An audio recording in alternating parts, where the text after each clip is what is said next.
welcome back. I'm really excited for this week's project. We are going to be making this pair of boot cuffs. They're perfect for fall and winter, really great gift, stocking stuffers, things like that. And they're super easy to make. They only take about 75 to 100 yards of yarn, which means in one skein that you get from the store, you can probably get 2 or 3 pairs out of that, which is a great value and a super easy gift to give. It uses US size 9 needles as well as worsted weight yarn, worsted or Aran weight. They're both a medium size 4. If you need a refresher on how to read a yarn label, I'll give you a link to my video on that in, if you click the little eye in the upper right hand corner, it'll take you to that video as a refresher. But again, US size 9 needles. I knit mine on straight needles. You can knit them on circulars, but they are knit flat and then seamed at the end. So you can get almost 3 whole pairs out of one skein of yarn, depending on what kind of yarn you get. So it's a really great project and you can just bust out a bunch of gifts all at once. And big shout out to Carol from Cobblers Cabin for letting us use her pattern. I'm gonna link the pattern in the description box below. I'm gonna go over all the skills that you'll need to make these, but if you want a copy of the pattern for yourself, it is free on Ravelry. So thank you again, Carol and Cobblers Cabin, for letting us use her pattern. And let's go ahead and jump right in. Okay, so I've got my needles ready to go here and I've got my yarn. And the first thing we're going to do, the pattern tells us to cast on 48 stitches. For demonstration purposes, I'm going to cast on a smaller number just because if I cast on 48, it would take this video forever to teach you all the things you need to know to knit it. So I'm just going to cast on 18 for this, just for demonstration. And again, when I do the long tail cast on, I don't use a knot, so I just hold this here. And for a slower reminder of the long tail cast on, click the eye in the upper right hand corner. I'll give you a link to my video on the long tail cast on. So again, the pattern's gonna say to cast on 48 stitches, and the cuffs are super stretchy. So if you're worried about them fitting, I would not worry too much about them fitting properly. I didn't really have any issues with them fitting mine, and I have pretty big calves. Here's a close-up of the cuffs here, or one of the cuffs. And again, they are super stretchy. So you're definitely going to be able to, they're pretty much one size fits all. So don't worry too much about them not fitting with that 48 stitch cast on. 12, 13, 14.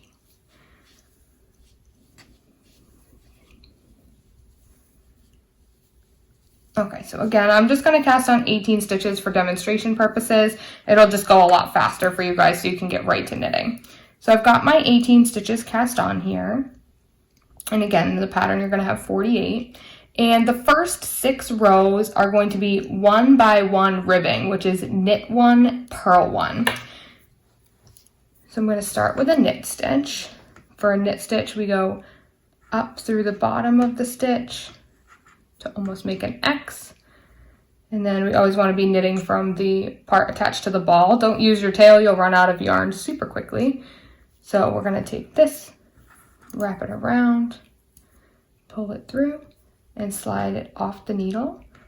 And then to purl, I'm going to just tug on that first stitch. I'm going to pull the yarn forward between the 2 needles, and I'm going to go into the front of the stitch this way. So you're almost making like a sideways X. And then I'm going to wrap the yarn in the front. And that's a purl. Now when you're knitting knit 1, purl 1 ribbing, or any ribbing really, when you switch between knits and purls, you always want to give your yarn a little extra tug. It's just going to make your ribbing a lot cleaner. So again, knit 1. And then for a purl, we're going to yarn forward. Insert the needle just like that, wrap it, and pull it to the back. Yarn back to knit, and I just give it a little extra tug around to knit, forward to purl. And you're gonna work that across the row. And like I said, for 6 rows. So it may be helpful. I have my notions case here. Of course, I don't have my row counter in there because I was just knitting these. But I'm gonna show you a neat trick to be able to keep track of how many rows you have. So I'm gonna go a little fast here for a minute and I will be right back to show you the next part.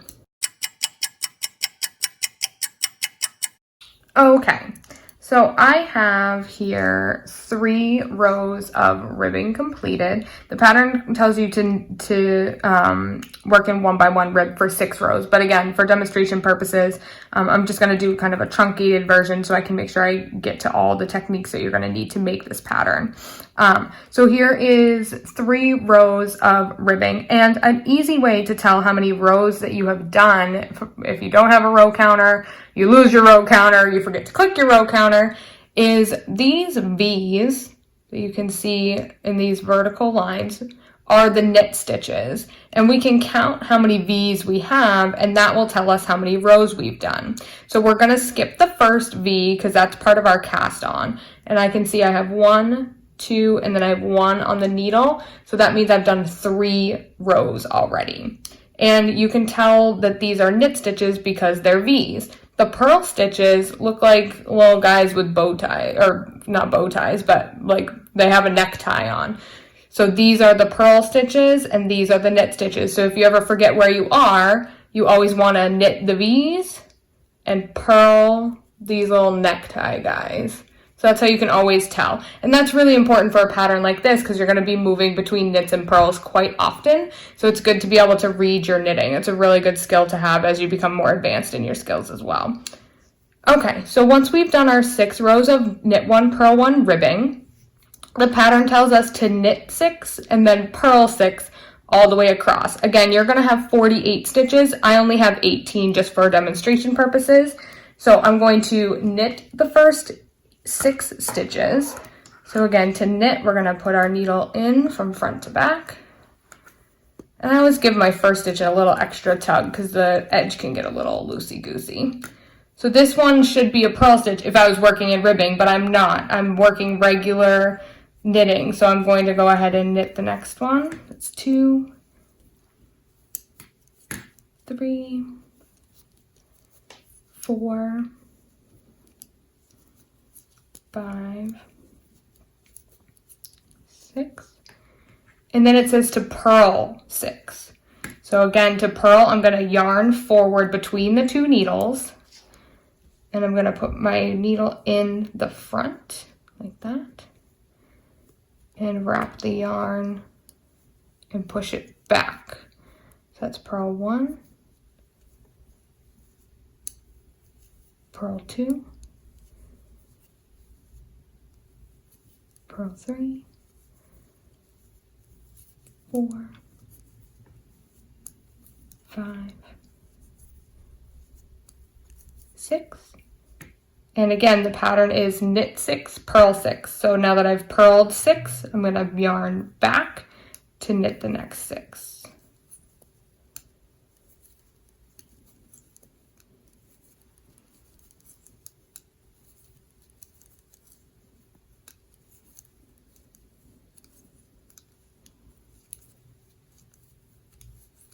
And when I get to the end of the row, I'm going to turn my work.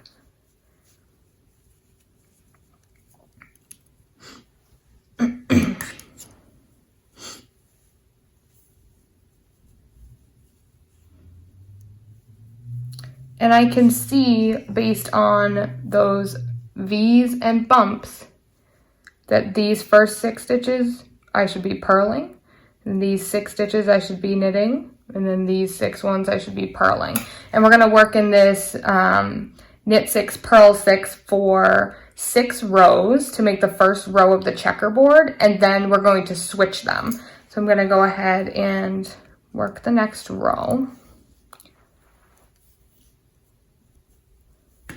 There's no good way to purl on camera because it's hard to hold the needles when you're inserting it into the front versus the back. Also, one thing to note where I only have the 18 stitches, when you're working on it, you will be starting with knit 6 on this first section. So normally you would be knitting 6, but since I only have 3 sections, I'm purling them. But that's why it's always important to be able to read your knitting to see what stitches should come next. So I'm now knitting this next 6.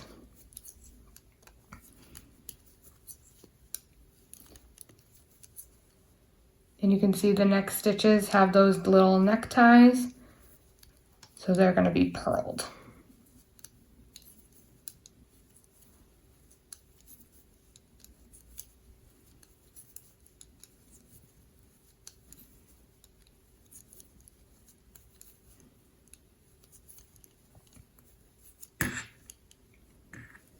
Okay. And that's what's going to give us that checkerboard look. You can see we have these flat squares and then these bumpy squares. And in the completed ones, you can see how that will make the checkerboard. So this is just purl 6, knit 6, purl 6, knit 6, all the way across. And then you can see after those 6 rows, we go ahead and switch. So the ones that were knitted, we're now purling to make them go the reverse. And that's what gives us this basket weave checkerboard kind of look.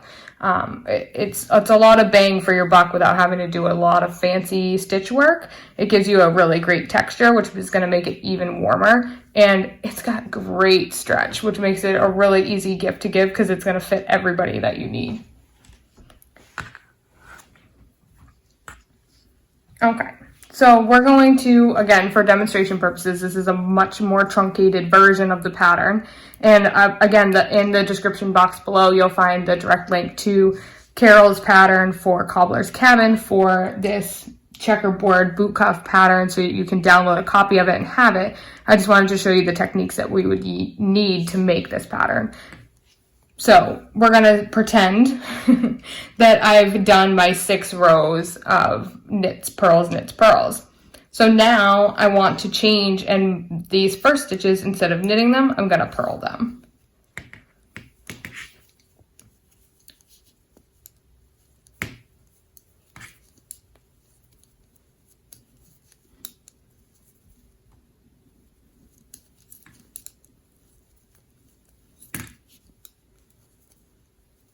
So hard to keep the needles off the table.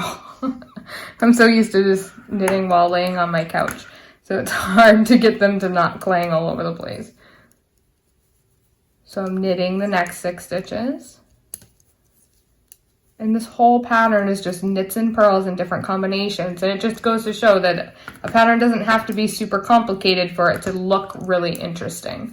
This pattern's got a lot of really great texture with the ribbing and then the checkerboard. It really makes for a lot of bang for not a lot of work. So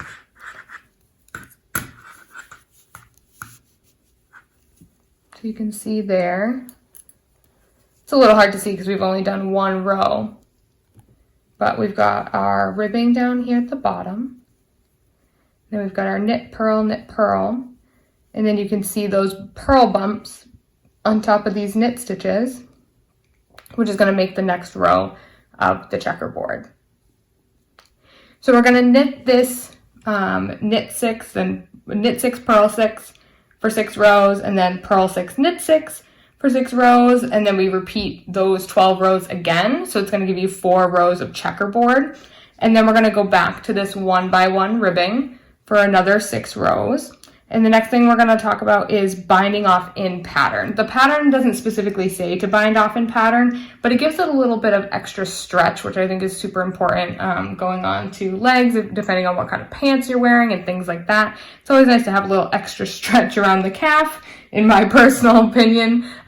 So next thing we're going to look at is binding off in pattern. Okay, so I knit a little ribbing at the top of my teeny tiny sample. Yours will be much bigger than this. But I've gone ahead and knit 1, purl 1, or 1 by 1 ribbing for a few rows at the top, so I can sew oh my goodness, I can't talk today, so that I can show you the binding off in pattern, which again, Carol doesn't, in this pattern, doesn't specifically say to bind off in pattern, but I think it makes it a little extra stretchy. So where you're just binding off anyway, I think it's worth the extra minute or two to bind off in pattern. So in a normal bind off, we would knit the first stitch, knit the second stitch, slip that stitch over, and continue all the way across. Instead of knitting all the way across, we're going to do to the stitch whatever it should be. So we'll knit the first stitch, purl the second stitch, pass it over, then knit the next stitch, pass it over, purl the next stitch, and so on. So this is what it's going to look like. And again, this just makes it a little extra stretchy, which I can always use a little extra stretchy on my big old calves. So I knit the first stitch, yarn forward to purl, and then just like a regular bind off, once I have 2 stitches on the needle, I'm going to pass this stitch over the next one. This next stitch has V's underneath it, so I'm going to knit that stitch and pass the next one over. The next one has a necktie, so it's going to be a purl. So yarn forward to purl and slip that over.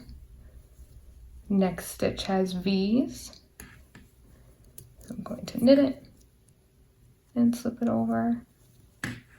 It's just like a regular bind off, only instead of knitting all the way across, you're going to be purling and knitting based on what you see from the stitch below. And this can work in any type of ribbing, so not just 1x1 ribbing like this one, but it would also work for 2x2 ribbing or any other thing like that. Just gives us that extra stretchy. I mean, obviously if it's not something you want to be stretchy, then I wouldn't recommend this, but for something like this, where we want it to stretch over our pants for the top of our boots, it's always nice to have a little extra stretch.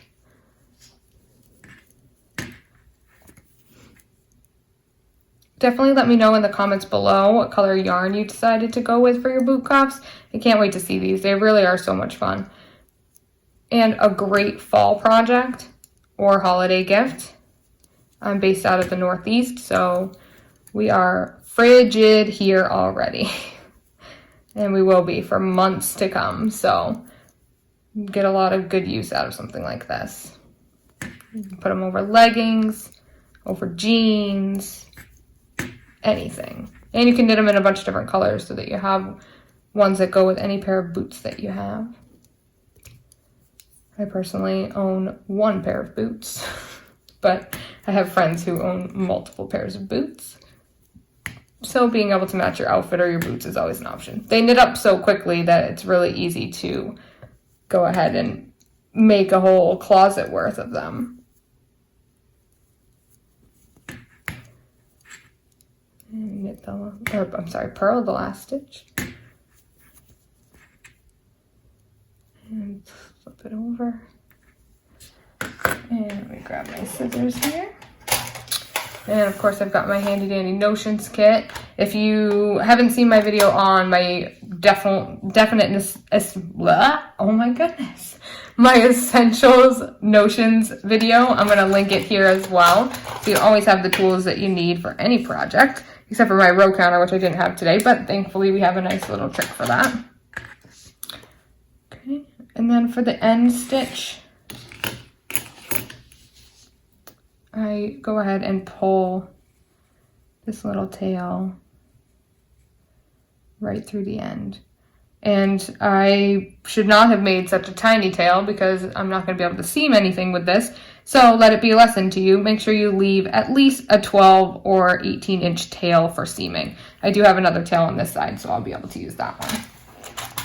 I'm going to go ahead and grab my tapestry needle, because now that we have our itty bitty baby boot cuff ready to go, all that's left to do is seam. So in my infinity scarf video, we did a horizontal mattress stitch because we were seaming these 2 ends together. This one, we're seaming it in around. So we're going to be doing a more vertical mattress stitch for this one. So wherever your tail is, hypothetically I should be using this one, but I didn't cut it long enough, so I'm going to use this side. It doesn't really matter wherever you have a tail that's long enough.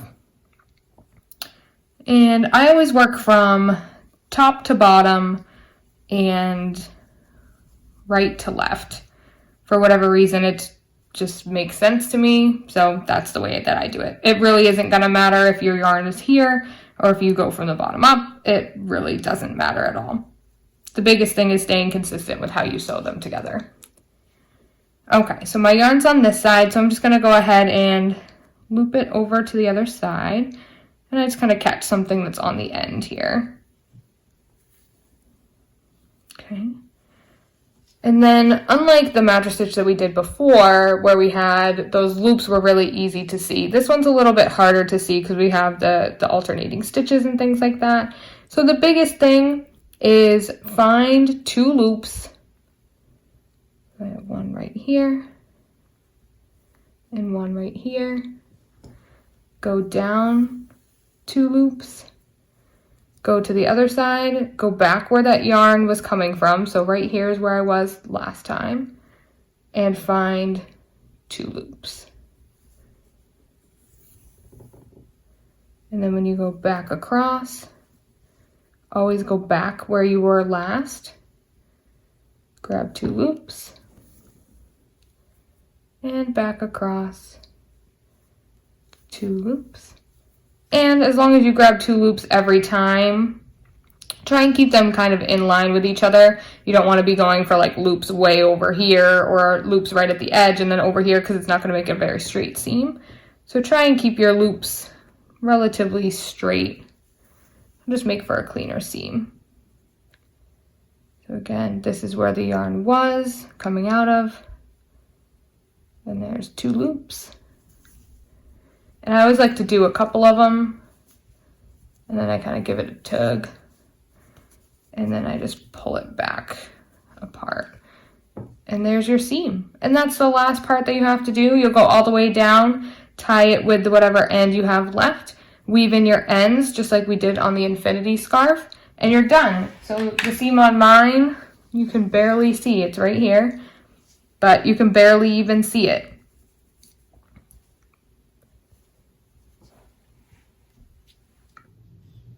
And there you go. You have all the skills that you need to make your very own pair of boot cuffs.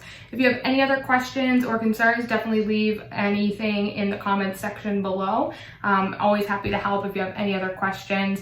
Be sure to follow us on Instagram and find us on Facebook and tag your projects. I want to see what you guys are making. It's so much fun for me to see what kind of yarns you pick and how your projects are coming out. So definitely make sure to find us on social media. And again, thank you so much, Carol from Cobblers Cabin, for letting us use her checkerboard boot cuff pattern. It's a really great pattern. It teaches a lot of really great beginner techniques, and I had a ton of fun making it, and I hope you guys will too.